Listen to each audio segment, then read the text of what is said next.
Hello viewers, আজকে আমরা আলোচনা করব সেকেন্ড এসএলএসটি 2025 ইতিহাস বিষয়ের কাট অফের উপর। তো গতকাল যে পরীক্ষাটি হলো তার উপর। যদিও এই সমস্ত কাট অফের বিষয়টি আমার একান্তই ব্যক্তিগত মতামত। তো প্রথমেই বলি যে কাট অফগুলো মূলত নির্ধারিত হয় ভ্যাকান্সি এবং প্রশ্নপত্রের উপর ডিপেন্ড করে। তো প্রথমেই একটা বিষয় যে কনফিউজিং কিছু প্রশ্ন ছিলই, তোমরা সবাই জানো যারা পরীক্ষা দিয়েছো।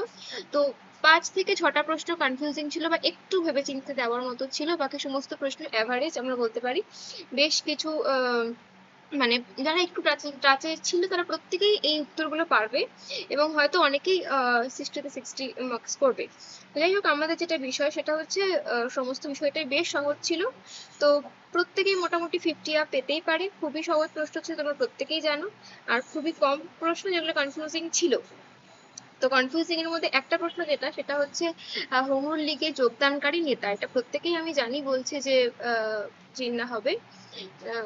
তারপরেও আমি বলছি এটা নিয়ে একটু সমস্যা হতে পারে, চিন্তা করার মতন প্রশ্ন ছিল ওই দুই একটাই।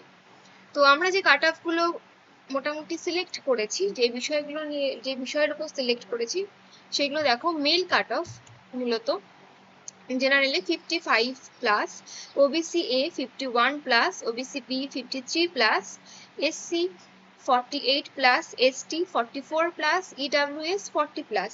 মাথায় রাখবে এটা মেল ক্যান্ডিডেটদের জন্য এবং শুধুমাত্র ইতিহাস বিষয়ের উপর আমি তোমাদেরকে এই সমস্ত কাট অফটা বলছি।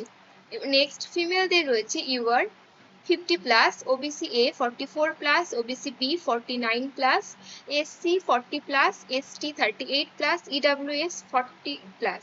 আবারও আমি বলছি এটা শুধুমাত্র ইতিহাস বিষয়ের শিক্ষার্থী বা যারা পরীক্ষা দিয়েছো পরীক্ষার্থীদের জন্য।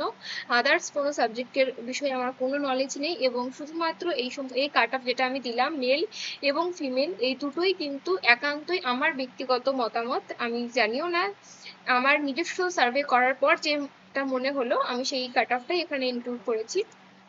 দেখা হচ্ছে নেক্সট ভিডিওতে।